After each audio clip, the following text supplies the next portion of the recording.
As mães podem estar até estranhando, né? Um homem hoje, Pois é, né? Dá para né? ver que eu não sou uma mãe em luto, né? É verdade. Aham. Mas se apresente aí, Rafael. Fala um pouco sobre você. Mas não tem como passar meu currículo aqui porque é extenso.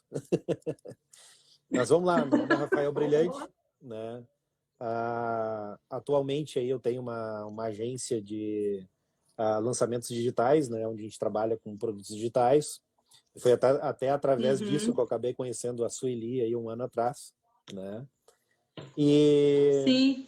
e esse conteúdo da Sueli acabou caindo na minha mão e eu acabei entrando nesse conteúdo, até porque foi exatamente o período que eu acabei perdendo meu pai, né? Então, Sim. só para vocês entenderem um pouquinho aí, a gente se encontrou eu e a Sueli através desse estudo, digamos assim, do marketing digital. A Sueli estava pensando aí em encontrar outras mães, de achar métodos, né, de poder ajudar mães Brasil afora e não só aquelas que estavam ao redor dela ali.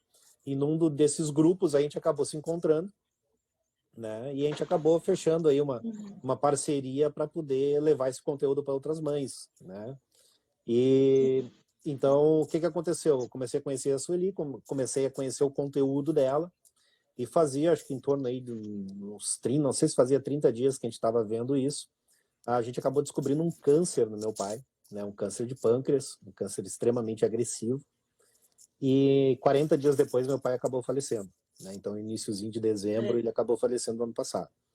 E como eu estava editando esse conteúdo da Sueli, estava lendo sobre aquilo ali, estudando, muita coisa fez muito sentido, né? Então, começou a ser mais fácil para mim tratar com aquele momento que eu estava passando, exatamente porque fazia sentido aquilo que ela falava, né? E uma coisa que eu noto é que, por exemplo, eu acho que se fosse por mim ir atrás de ajuda, talvez eu não iria pesquisar sobre isso, né? Mas como estava ali na minha frente, eu era É. obrigado a ler os e-mails, eu era obrigado né, a editar os textos, os artigos e toda aquela coisa, eu acabei me aprofundando no conteúdo.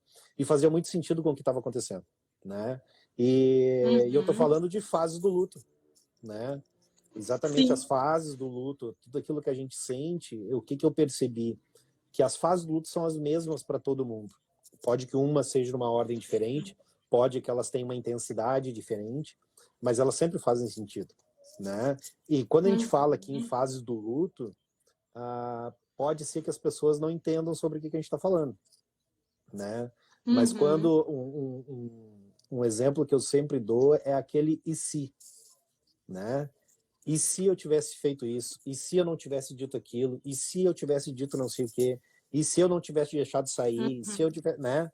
Então, esse e O se, ele sentimento é de uma fase. culpa, né? Exatamente. Então, o e se, esse sentimento de culpa, esse sentimento de responsabilidade, ele é uma fase do luto. Uhum. É uma fase que todo mundo passa em algum momento. E normalmente ele é a primeira, né?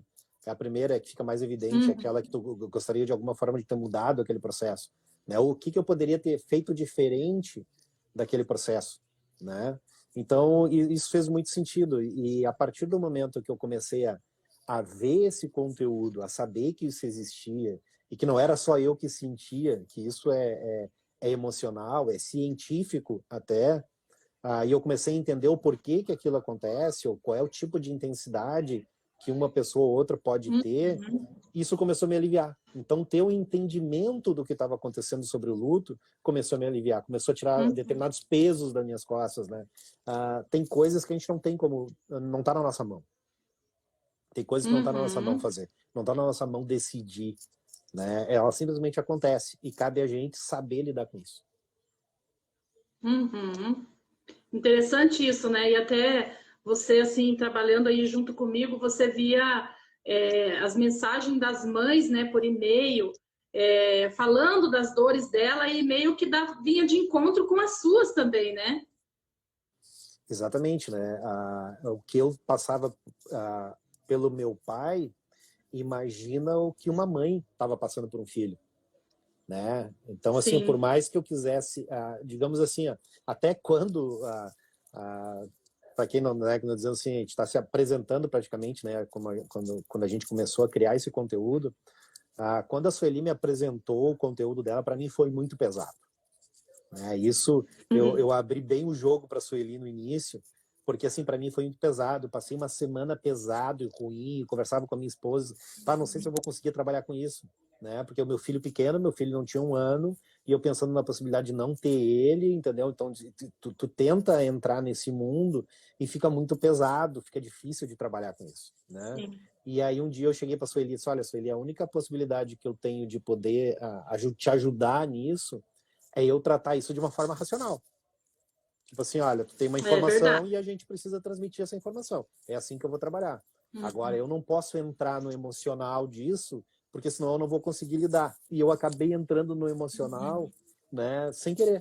Né? Tive que entrar no emocional, passei por isso. Né? Não por um filho, Às por vezes um pai. até Deus permite se sentir para se colocar no lugar de outra pessoa, né? Exatamente. E hoje, quando a gente vê os relatos das mães, né, de tantas mães de situação que elas estão passando, e às vezes o que nos anima muito em tocar esse trabalho é quando a gente recebe um e-mail, às vezes uma frase que a gente recebe por e-mail de uma mãe que diz assim, ó, eu li esse texto e eu estava muito triste hoje quando eu acordei, estava com o coração apertado e eu li esse teu e-mail, esse teu texto e me deixou mais leve, isso, né, me tirou um peso, isso me fez entender. Então, tipo assim, isso a gente tenta levar esse peso do luto para o lado positivo das pessoas que a gente está ajudando, né? Porque é um fardo complicado de carregar, é um fardo muito difícil de carregar, né? É uma responsabilidade enorme. É muito. E é bem isso que você falou, né? Trabalhar com esse tipo de situação é complicado porque você sofre mesmo, né? Eu, assim, eu vejo o quanto eu fui curada mesmo, eu já digo cura nessa área, né? Da perda do meu filho. E como eu recebi cura nessa área, porque hoje eu consigo, assim, lidar com as mães. Lógico que tem muita empatia e eu acabo, às vezes, Sim. me envolvendo, sim, emocionalmente, mas eu ajo muito na razão com elas, porque se eu não for firme, assim, no meu posicionamento com elas, assim, nas perguntas que elas me fazem e as respostas que eu dou tem que ser mais firme, mais racional. Se eu não fizer isso, eu acabo sofrendo também. Eu já sinto, nossa, eu fico triste. Esses dias até, inclusive, uma mãe começou a falar comigo e eu comecei a sentir dor no estômago. E eu falei assim, você tá ruim do estômago, você tá com problema no estômago. Ela falou, eu tô mesmo porque eu não consigo comer. E eu senti a dor do estômago dela. Então, essa coisa da empatia, de se colocar no lugar das pessoas, né? É muito, muito importante. E o luto materno é um tema muito delicado. Você entra em áreas assim da alma dessa mãe que se você não souber falar com ela, não entender aquela dor, você pode machucar mais ainda essa mãe. Sim. Sabe? Eu lembro né? Vai fazer 16 anos que eu perdi o meu filho, o Lucas, e tinha coisas que me falavam que me machucavam muito, muito mais. Já estava mal, ficava mais mal, mais doente ainda do que eu já estava, sabe? Então é um tema muito delicado, a gente tem que entender, tem que se colocar no lugar, né, daquela mãe que está sofrendo, que está pedindo por misericórdia, está gritando, a alma dela está gritando de desespero, assim. E tem que, às vezes, usar um pouco o racional, sabe? E é extremamente triste a gente dizer isso, mas até porque é uma ordem inversa, né? Normalmente a gente espera que os pais vão, né, vão primeiro. E é impressionante o número de mães nessa situação, né? A gente que vê cada Meu Deus, publicação que a gente muito. faz, a quantidade de pessoas que participam, que interagem, que compartilham, que curte, né? E quando a gente faz as nossas campanhas também, né, de conteúdo, de live, jornada de live, essas coisas, a quantidade de mães que acabam, né, se inscrevendo para participar disso. Então, ao mesmo tempo que a gente vê só, olha, estamos conseguindo atingir o objetivo que é atingir, né, conseguir alcançar mães que precisam de ajuda, a gente fica triste pela quantidade de mães que acabam estando, né, que estão nessa situação. Né? Algumas e das mais diversas situações diferentes, né? Às vezes por violência, né? Às vezes por acidente, às vezes por doença, né? Então, e não só o luto de um filho grande, mas às vezes de um bebê, né? Às vezes um bebezinho recém-nascido ou de um bebê que ainda nem nasceu. né? Então a gente mexe com as mais diversas situações diferentes, né? Diversas. E é interessante até você abordar isso, porque as histórias, assim, elas são diferentes, né? Como você falou, tem acidente, tem mortes que é trágica mesmo, né? Súbita, né? Que a mãe não espera. Tem acidentes, tem bebezinho, enfim, as histórias são muitas. Mas as dores, o que eu tenho visto, assim, em todos esses anos que eu tenho trabalhado com mães, o que eu tenho visto que as dores é muito parecida, sabe? E aquilo que você falou, tem coisas que a gente não vai poder fazer nada. Mas tem coisas que dá para fazer alguma coisa, né? Algumas decisões que eu digo cognitiva, né? Alguns pensamentos mudar, algumas ações mudar que ajuda, né? No processo ali. E é isso. As histórias são muitas e as dores são parecidas, né? E uma coisa que a gente pensa, assim, vou pensar um pouquinho no meu caso, né? Vamos falar um pouquinho sobre o meu caso. O meu caso, eu tive 2 perdas em 5 anos, né? Eu tive minha mãe, né, que foi lá em 2015, e o meu pai no ano passado. E foram 2 perdas totalmente diferentes, né? A minha mãe, ela teve um desmaio às 11 horas da manhã de um dia, né? Foi para o hospital, se desconfiava que podia ser um infarto, nunca apareceu nada em nenhum exame. Naquele dia ela ficou meio fora de si, ela assim começou a raciocinar de novo, interagir quase meia-noite, ou seja, 12 horas depois, né? No dia seguinte ela amanheceu bem melhor, teve um monte de visitas, interagiu com todo mundo, tudo numa boa. 7 horas da noite, no dia seguinte, ela acabou tendo um infarto. Pediu um copo de água e não conseguiu pegar o copo de água, ela infartou, fulminante, né? E acabou falecendo. E Foi foi uma coisa repente. totalmente de repente, né? Um choque total para todo mundo. Ninguém Não espera que um esperava, familiar né? teu vai desmaiar, vai ir para o hospital e vai, né, acabar com um fim desse, né? Mas uma coisa que de certa forma me confortou, principalmente falando do meu caso, né? É que é o seguinte: toda a vida ela dizia assim, eu quero morrer dormindo, eu não quero sofrer, né? Toda Olha vez que tinha um só. familiar que dizia assim, tá com câncer, ou tá sofrendo, ou se acidentou. Às vezes tem pessoas que ficam anos e anos ali, né? Às vezes corrigindo, né, uma perna, um braço por causa de um acidente, sofre aquilo. Ela sempre dizia assim, eu não quero sofrer, eu quero morrer dormindo.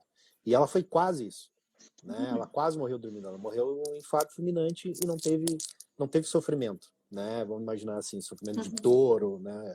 Todo esse mundo que a gente vê aí no dia a dia. Então, para mim, isso me acalentou muito. E o que eu tive, o que me fez ficar forte naquele momento foi pensar assim, foi como ela queria. O que eu posso fazer?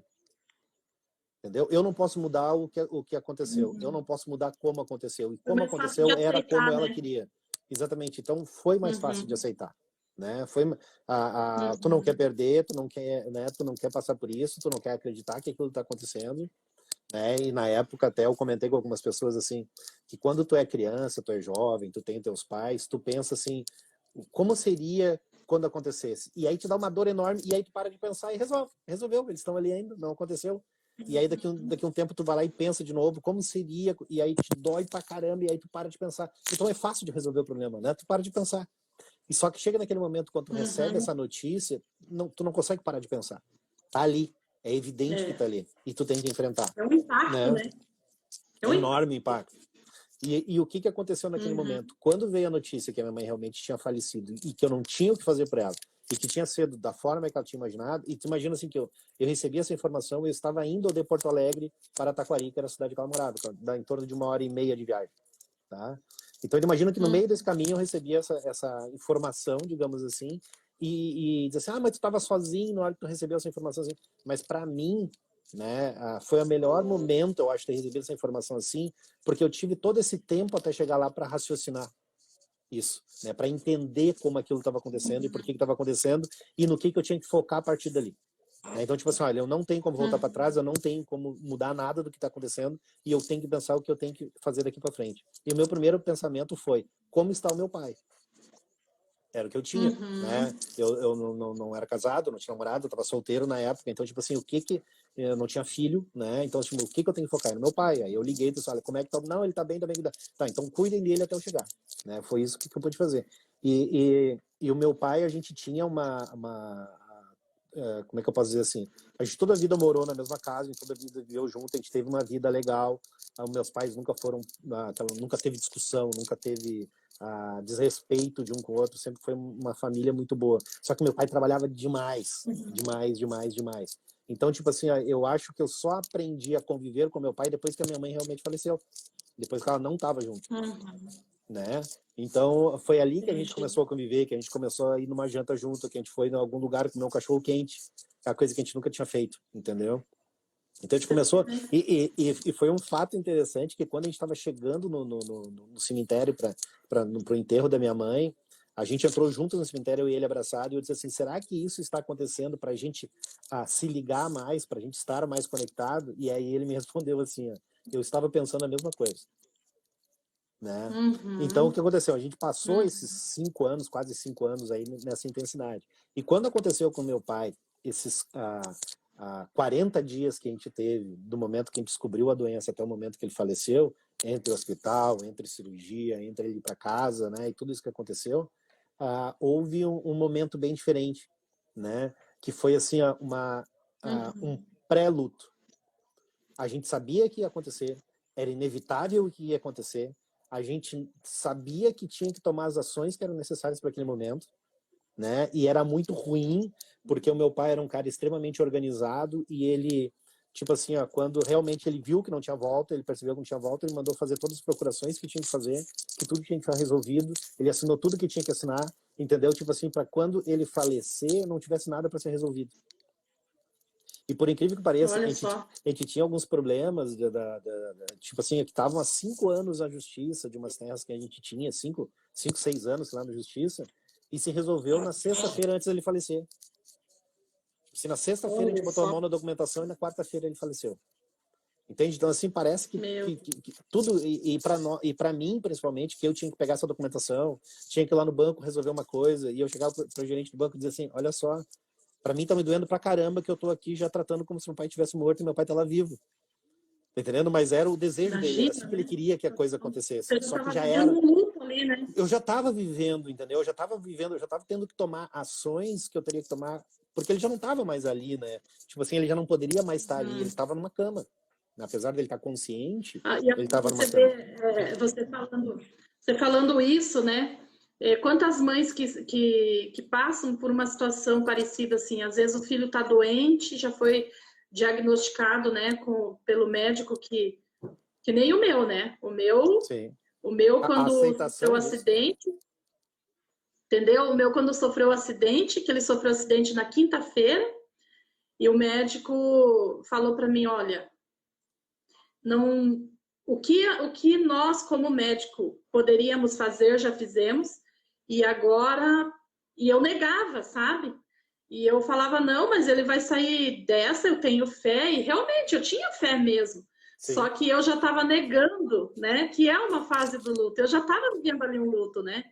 E eu estava negando aquela situação, sabe? Eu não aceitava. O médico um dia falou assim para mim, ele tá grande, ele tá inchado, aliás, ele tá inchado, não se assuste. E eu olhava para ele, inclusive eu falo isso no meu livro, né? O livro que eu escrevi. Quem estiver me assistindo aí, lá na bios tem o link do meu livro, é gratuito, pode clicar lá e ler. E ele falava assim, o médico falou, né?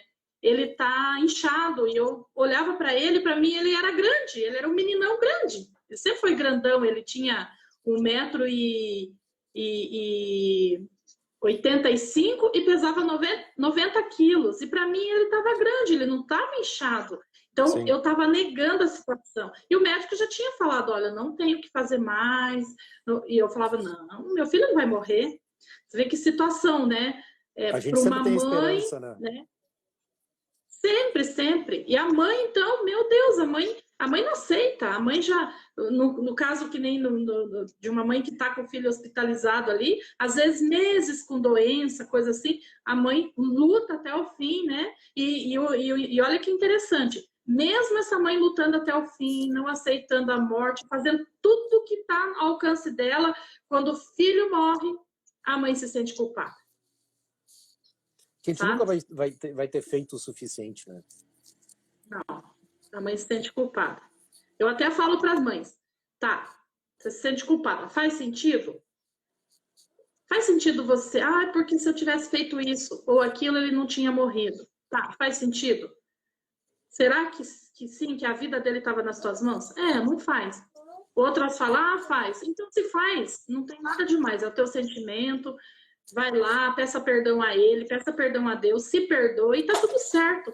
Porque a mãe, ela se sente culpada por mais que ela faça. Ela sempre vai se sentir culpada de algo que ela ou ela fez ou ela não fez. Né? É que às vezes a gente tenta achar uma explicação, né? E às vezes é mais fácil a gente pegar, né, se culpar para achar uma explicação do que, né? Porque a gente não tem como entender o que está acontecendo, né? A gente não assimila isso. Não. E eu acho que a gente é idiota, ignorante, sei lá como é que a gente pode chamar disso. Por que a gente não aceita a morte se é a coisa mais certa que a gente tem? Né? A gente não tá certo nem que a gente vai viver, que a gente vai ter a oportunidade de passar por esse cultura, momento. Né? Exatamente. Mas a morte... É a nossa cultura, né? E principalmente dessa nossa cultura europeia, digamos assim, né? Porque a nossa cultura ela veio da Europa, digamos assim. Se tu pegar a região do México, por exemplo, eles fazem festa. Né? Dia de finados, que é dia, né, da Santa Morte, é uma festa. A gente se culpa. Né? A gente tem esse peso na consciência, esse peso nas costas de perder. Eu perdi. Né? E é da cultura, e aí não tem como a gente culpar. E quando é que a gente vai mudar isso? Talvez nunca. É isso, é natural. Mas você sabe que o que dói para uma mãe é essa separação, né? Essa amputação, essa ideia de que você não vai ver mais o filho. Isso dói muito. Para a mãe é muito difícil isso, né? Muito difícil. Não, e sabe que também tu posta as coisas e eu vou ler e tento assimilar, né? E no outro dia tu postou uma coisa que tu colocou assim, te colocaram no lugar, né? Então, por exemplo, nem tu me comentou assim, olha, eu não quis ver meu filho sendo enterrado, né? Então, tu não quis ver o teu filho sendo enterrado, só que em um dado momento tu começou a perceber que tu precisava passar por isso, que é uma fase, é um momento, tu precisa passar por aquilo ali. É um ciclo, e aí, né? Exatamente. A gente tem que fechar o ciclo. E aí, o que tu fez? Tu foi lá e te colocou nessa situação, tu te colocou em ver ele sendo enterrado. Né? Tu teve que vivenciar, tu teve que viver isso de uma forma mais real possível para te poder passar por isso. Né? E você vê, depois de 15 anos, né? Foi muito difícil para mim ver essa cena. Imagina. E eu vi certinho, porque a gente faz aquela imagem e a imagem vem mesmo. Eu vi certinho ele sendo enterrado, jogando terra em cima dele. Nossa, foi uma imagem muito terrível, muito dolorida para mim. E eu decidi fazer isso porque uma mãe me perguntou, Sueli, eu não vi o meu filho sendo enterrado. O que você acha disso? Eu devo curar isso? Eu pensei, meu Deus, eu também não vi. Como que eu vou lidar com essa situação? Porque eu não posso falar aquilo que eu não vivi, né? Sim, exatamente.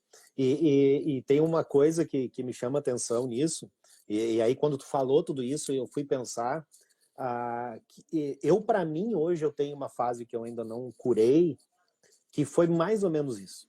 Porque o que acontece? O meu pai, nesses 40 dias, ele praticamente desapareceu. Ele secou, ele tinha 63 anos, mas tu olhava para ele assim, ele tinha secado, ele tava, né, o rosto dele era praticamente o crânio, assim, cor e osso mesmo, literalmente cor e osso, né? E a impressão que eu tenho que aquele cara que estava lá no caixão, que eu vi dentro do caixão, não era ele. Não era o meu pai. Entende? Tanto assim que as pessoas que nem sabiam que ele estava doente, que foi muito rápido, as pessoas nem sabiam que ele estava doente. E quando a pessoa chegou lá e viu ele daquele estado, ficou apavorado, tipo assim, não é ele, né? Então, tipo assim, para mim, faltou ver o meu pai no caixão. Entende? Porque eu não vi. Isso não me entra na cabeça. Isso é uma coisa que não me entra na cabeça. Eu não vi, sabe? Você vai ter que fazer uma vivência.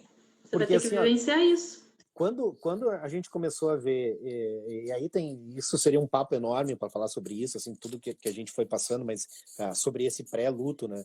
Mas assim, quando a gente descobriu que foi no dia 2 de novembro, através de um exame de emergência de hospital, tipo assim, ele não estava conseguindo comer, estava com dor abdominal, não conseguia fazer cocô, opa, vamos para o hospital para ver o que está acontecendo, né? Era um feriado, aliás, era um sábado, até feriado e sábado, não, vamos para a emergência do hospital. E lá foi feita uma tomografia e a gente descobriu todo o caos, né? E tudo que o médico me falou no primeiro dia, que estava no exame no primeiro dia, foi o que aconteceu em todos os exames ali para frente, foi o que o primeiro exame foi o que determinou a morte dele. Tudo estava ali. Todos os exames que foi feito depois, tudo estava no primeiro exame. Só que a gente, como não conhecia a linguagem, a gente não entendia o que estavam falando, porque os médicos falam em termo técnico. Depois que a gente foi aprendendo, e depois que ele já tinha falecido, que eu fui reunir toda a documentação que eu peguei, o primeiro exame que eu fui ler, eu disse, poxa vida, no primeiro exame já falava tudo pra gente. Só que a gente não queria ver, a gente não queria acreditar que aquilo estava... Porque para mim... É a negação. Claro, porque assim, quando o médico disse assim, ó, é um câncer de pâncreas, o pior que tem. Né? E aí eu fui Câncer ver... já soa mal, né? Sim, e aí dizia assim, ó, se não me engano, era 2% da população, né, das pessoas que descobrem duram 5 anos. E eu dizia assim, a minha meta é pelo menos estar dentro desses 2% para garantir esses 5 anos com meu pai. Tu entende? E virou 40 dias. Então, assim, o nosso foco era lutar, vamos brigar. E a gente não teve luta, a gente não conseguiu fazer nada. Entende? Então, o que eu comecei a entender naquele momento, quando comecei a ver meu pai se terminando, meu pai ficando fraco, e principalmente no dia que ele disse assim, ó, eu não quero sofrer, eu não quero sentir dor, né? E eu pensei assim, tá, não, realmente, eu acho que é uma ignorância minha eu pegar e dizer assim, não, não vai, não morre, fica aqui. Pra quê? Pra ele sofrer, pra ele passar dor? Ele não precisa passar por isso. Ele era um cara, não é porque é meu pai, mas era um cara sensacional, era um cara que nunca brigou com ninguém, nunca teve uma discussão com ninguém, nunca falou mal de ninguém. Então, tipo assim, ele não tem que passar por isso. Por que ele tem que passar por isso? Ele não tem que passar. Então, se é para chegar nesse estágio, que ele vá de uma vez. Entendeu? Por mais que eu vá sofrer com isso, que ele vai de uma vez. E eu me preparei muito para isso. Meu pai, ele faleceu na cama dele, de mão dada comigo. Com a esposa dele, com a minha madrasta, com o meu tio que estava junto, com a minha irmã de criação, com o meu sobrinho de criação. Nós estávamos juntos. Ele morreu junto com a família, de mão dada com a gente. Então, assim, a gente viveu... Até ali, eu estava preparado. Eu estava preparado para aquele momento. Agora, eu não estava preparado para ficar sem ele. Isso eu não tinha me preparado. E aí veio uma série de coisas depois. As tipo fases assim, do luto, né? exatamente. As fases, Então, né? e aí tu entra naquele ciclo, né? Porque isso foi dezembro. E aí vem o Natal. E aí vem o Ano Novo. Porque assim, todos os natais da minha vida, não interessa onde eu estava, todos os natais eu passava com ele, com a minha mãe. Depois eu passava com ele. O Réveillon até eu viajava, mas o Natal sempre foi junto. E aí veio o primeiro Natal. Nossa, Né? o Natal do primeiro ano é horrível. E tu quer ver uma coisa que foi interessante? Eu já estava com a minha esposa desde 2015. E isso foi Natal de 2019. Então, há 4 anos eu estava com ela, quase 5 anos, e eu nunca tinha passado o Natal com ela. Porque ela passava com a família dela e eu passava com a minha mãe e meu pai, né? Quer dizer, com meu pai já, porque quando eu conheci ela, a minha mãe já tinha falecido, então eu sempre passava com meu pai. Então, Natal, cada um passava com a sua família e tal. E neste Natal, eu passei com a família dela. Então, tipo assim, pra mim tava tudo estranho. Tudo estranho. Era o primeiro Natal que eu passava com ela, o primeiro Natal que eu passava com a família dela, apesar de ser uma família sensacional, né? Que assim, não tem nada, não era o meu canto. Tu entende? Era tudo muito estranho. Falta alguém. Exatamente, aí vem o Réveillon, beleza, tá, o Réveillon eu nunca tava com o pai, tá, era normal, mas passava ali a virada do ano e eu ligava para ele, eu vou ligar para quem? Acabei ligando para minha irmã, Nossa. sabe? Então vem essas fases, 34 dias depois, aniversário de 1 aninho do meu filho, que ele tava planejando, que tinha planejado ir pra praia, apartamento. Então, esse ciclo, o meu aniversário de 40 anos, ele já não tava, né? O meu primeiro aniversário sem ele, o aniversário dele, o dia dos pais, né? Então, assim, esse ciclo, ele tá se fechando agora, esse mês. Né? Porque Nossa, do dia essas 2, datas, as primeiras datas, as primeiras meu são Deus do céu. horríveis. Tu não sabe o que fazer. Morte, gente. Porque muda Não, totalmente tua as mães rotina. me mandam assim, hoje tá fazendo um mês, hoje tá fazendo um ano, hoje tá fazendo 5 meses. Meu Deus, tudo marca, tudo lembra, tudo traz aquele sofrimento. É terrível, é terrível. Sabe? E o que acontece, né, dentro desse contexto, né? Tu tem que aprender a viver de uma forma diferente, né? Porque tu tem que saber que aquele ato de abraçar aquela pessoa naquele momento, ele não vai existir mais. Né? Então, o que eu vou fazer para mudar isso? Então, eu sempre vou para casa dele. Tá, então esse ano eu não vou ir para casa dele, porque não tem mais essa casa. Né? Agora, por exemplo, a gente tem o nosso sítio lá, que era da minha mãe e do meu pai, depois era do meu pai, e hoje é meu. E para mim é muito estranho ser meu. né? E para mim, faz 2 semanas que eu entendi que era meu, que eu tive que ir lá e desfazer muita coisa que ele e a minha mãe tinham feito para mim poder organizar, para mim poder tocar o negócio. Então, tipo assim, parece que naquele momento eu estava acabando com toda a história. Naquele momento, tudo aquilo que tinha da minha história, da minha vida, tinha ido para água abaixo e a partir de agora eu ia fazer uma vida nova, sabe? Mas desmanchar tudo aquilo e perder toda aquela história foi terrível.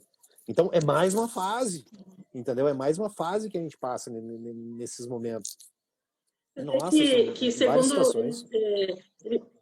Elizabeth Kubler-Ross, né, uma psiquiatra que foi estudiosa da morte, né? Ela fala que qualquer perda tem 5 fases, né? Que é a negação, a raiva, a barganha por causa da culpa, a tristeza profunda por causa da depressão do luto, né? E a aceitação. Então, basicamente, qualquer perda que você tiver de qualquer coisa, você vai passar por essas 5 fases. Tem pessoas que passam pelas 5, outras menos, né? Mas eu vejo que tem situação que não é que nem você falando aí, né? Das suas fases, né? Que não é só essas 5 fases, né? É como se essas 5 fases tivessem ramificações, né?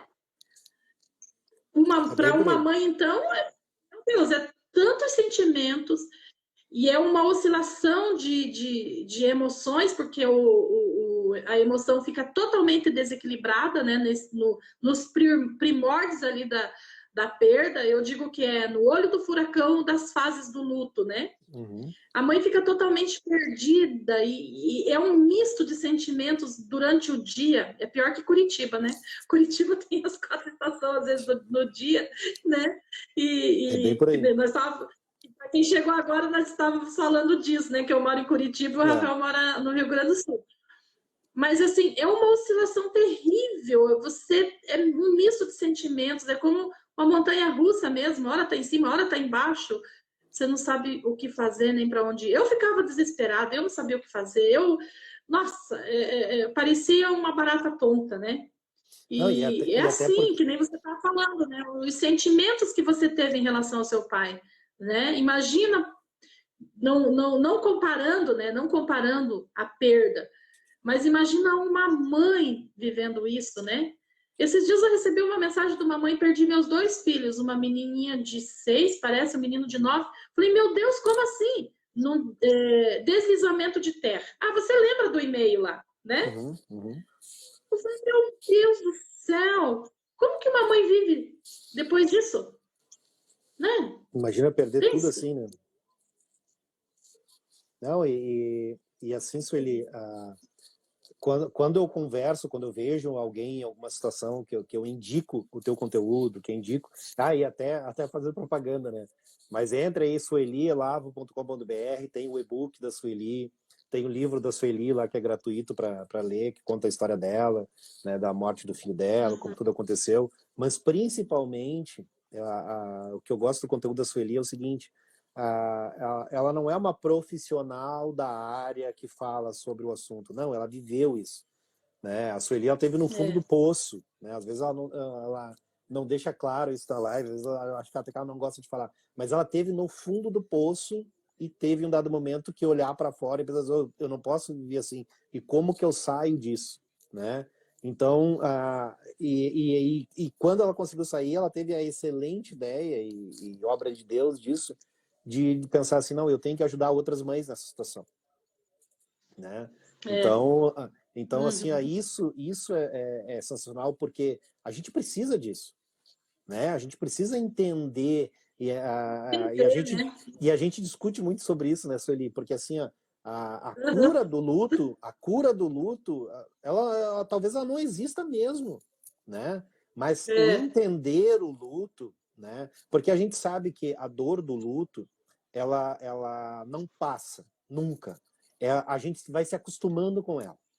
Essa é a realidade. Ela nunca passa. A gente se acostuma com ela. Só que paralelo ao que a gente vai se acostumando com ela, a gente vai tendo saudade. Então a saudade aumenta, a dor da saudade aumenta, a vontade de sentir aquele cheiro, a vontade de sentir aquele abraço, né? A vontade de ouvir a voz, às vezes eu me pego procurando vídeos para ouvir a voz do meu pai e da minha mãe, porque parece que eu tô me esquecendo da voz deles e eu preciso ir lá para Nossa, ouvir, para você matar essa sabe que saudade, uma sabe? coisa assim. Eu vou confessar algo agora que, assim, eu tenho inveja. Eu tenho inveja de algumas mães, Hum, porque no meu tempo não tinha WhatsApp, a internet era escassa. Há 16 anos, quase 16 anos atrás, a sim. internet era escassa.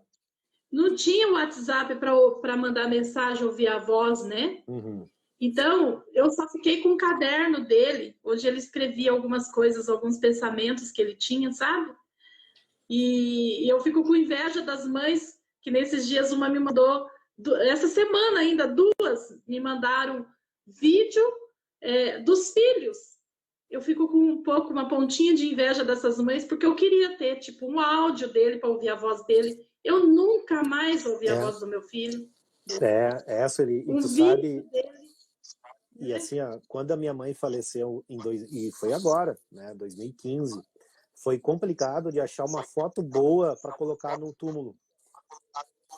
Você vê. E aí isso me antenou para o seguinte, assim, nossa, eu não tenho tanto registro. E realmente, eu tenho acho que uns 3, 4 vídeos que a minha mãe aparece, muitos ela nem aparece muito, tem uns que só aparece a voz dela, entendeu?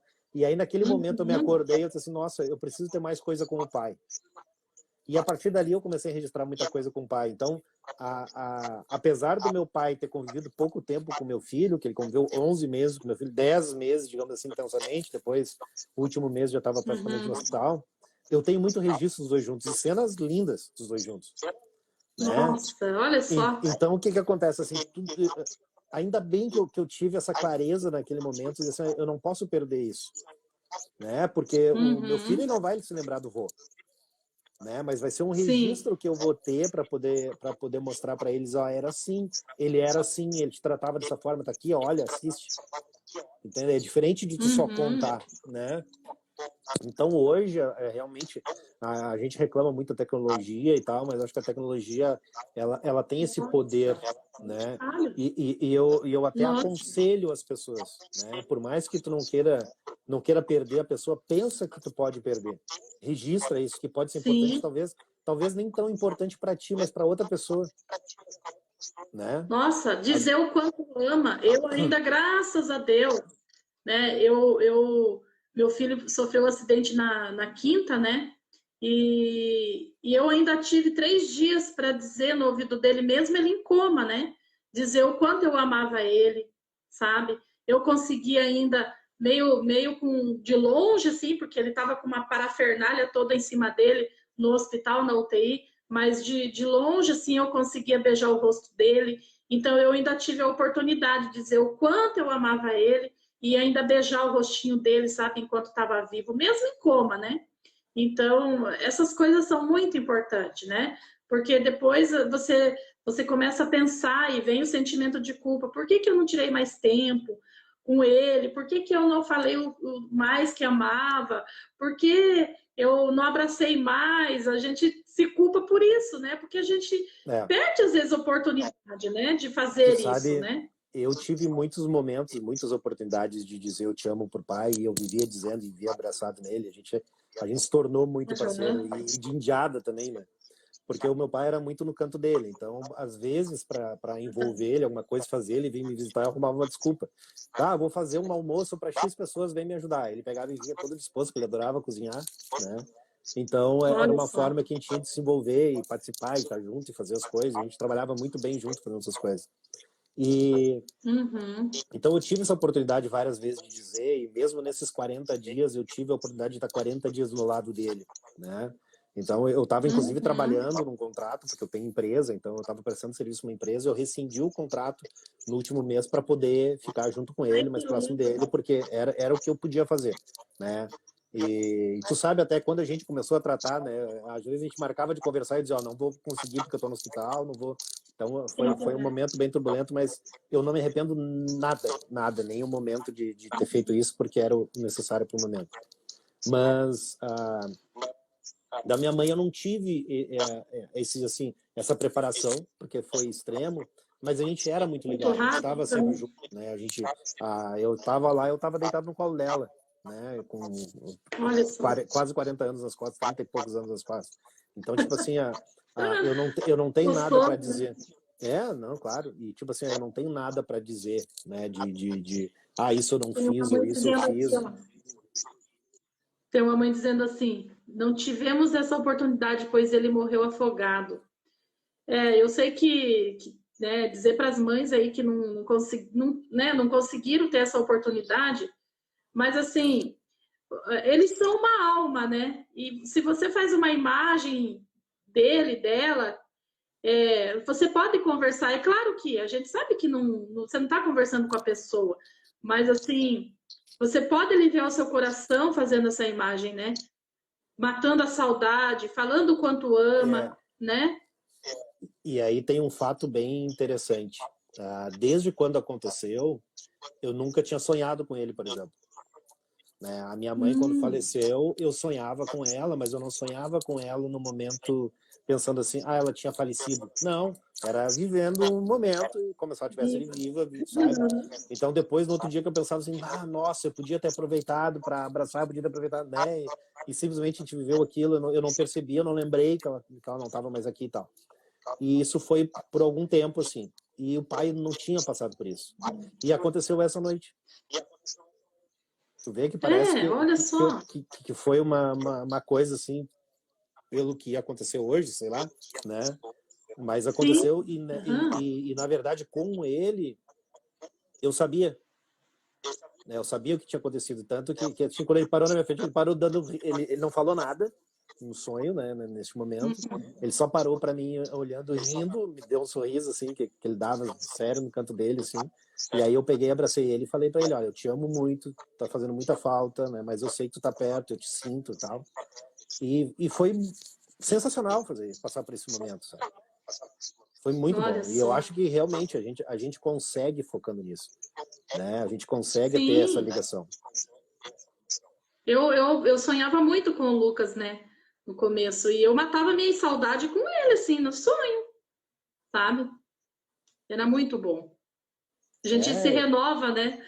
Você tá sim, bem, né? Matou a saudade, né? porque são os dois lados, né? Porque, vamos lá, É. o que é a vida após a morte? A gente não sabe, né? A gente quer crer, né? Mas a gente realmente não Uhum. sabe.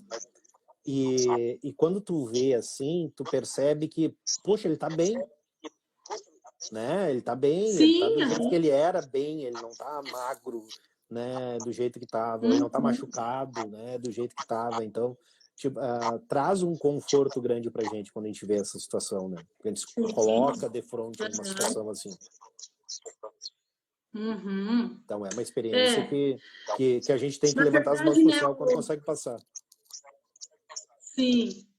O luto, sim, a perda não vem com manual de instruções, como eu sempre falo, não vem com manual de instruções, não tem uma receita, como uma receita de bolo indicando o próximo passo, tem sim a história, né? E tem as dores que são muito parecidas. Por isso que nós, assim, eu e o Rafael, né, nós estamos aí nessa caminhada, né, Rafael, junto, para quê?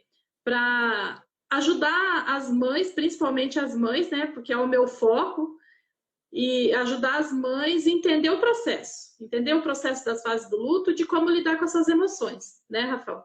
Essa é a nossa ideia, né? O que eu posso dizer, assim, por experiência própria, às vezes eu não sou uma mãe que perdeu um filho, eu acho que por mais que eu tenha passado por duas perdas, assim, né, fora outras, mas, né, do meu pai e da minha mãe, eu não tenho como me colocar no lugar de uma mãe que perdeu um filho, eu não tenho como me colocar no lugar de um pai que perdeu longe de mim.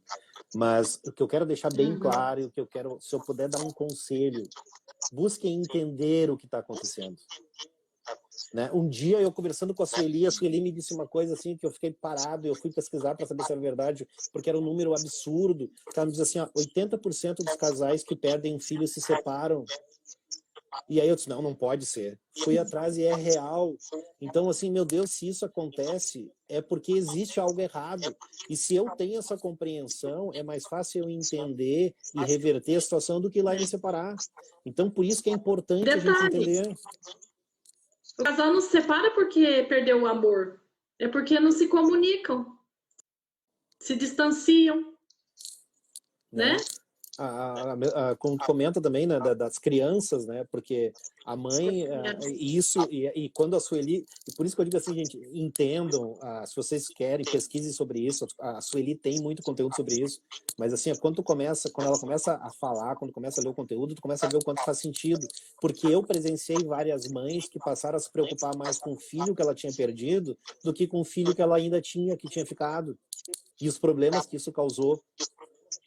Né? Então, É que a mãe, eu digo por mim, nós ficamos, até não sei se é a palavra correta falar, meio egoísta, porque a gente só pensa na nossa dor, naquela fase terrível, né? A gente só pensa, a mãe só pensa na dor ali, esquece um pouco, mesmo porque a mãe não tem nem muita paciência com barulho de criança e acaba esquecendo mesmo, né? Não digo que vai esquecer, eu vou esquecer de dar comida para o meu filho, vou esquecer de dar banho, não, não é isso.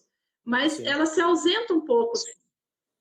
Porque o teu foco, a tua cabeça fica sempre pensando naquele que se foi, né? Sim. E aí tu acaba se desligando de pequenas coisas, né? E quando eu li, quando a Sueli me mandou esse material, que 80% separados, nossa, isso faz sentido. Quando ela falou das crianças que acabavam se envolvendo com drogas, nossa, isso faz sentido. Então, olha só, eu acho que faz um ano que meu bebê faleceu e hoje estou em processo de separação. Ana Kelly, Ana, vai lá no meu... Olha o que a gente falou onde agora. que tá, Rafael? Lá no site, né? Vai lá, eu tenho conteúdo que fala sobre isso. Eu tenho um treinamento que eu falo sobre isso. Vai lá, não se separe. Eu sempre digo, né, Rafael? Não tome nenhuma decisão baseada em emoções. Não vale a pena. E assim, quando a Sueli explica, por exemplo, esse caso da separação, né, usando o exemplo, quando a Sueli explica o porquê que isso acontece, faz todo sentido, e aí tu entende o porquê que isso acontece, e tu vê como é fácil reverter a situação. Né? Quando a gente tem a compreensão de qual é o problema, porque é emocional, mas também é científico, né? Existe uma lógica, o porquê que tu tá sentindo aquilo, o porquê que tu tá passando por aquilo. Então, a partir do momento que você tenha a compreensão de por que aquilo está acontecendo, que aquilo faz sentido, tu vê que se torna até mais leve já. Então, por isso que eu digo assim, por que eu estou aqui participando de uma live com a Sueli? Porque quando eu comecei a estudar as fases do luto, por exemplo, que ela me mandou, eu não fui estudar as fases do luto, ela me mandou e eu comecei a ler. E eu lendo, eu disse, nossa, isso faz sentido. É por isso que isso acontece. Então isso é normal, não acontece só comigo, não é só comigo que dói isso, não é só eu que penso assim. Então essa dor não é só minha.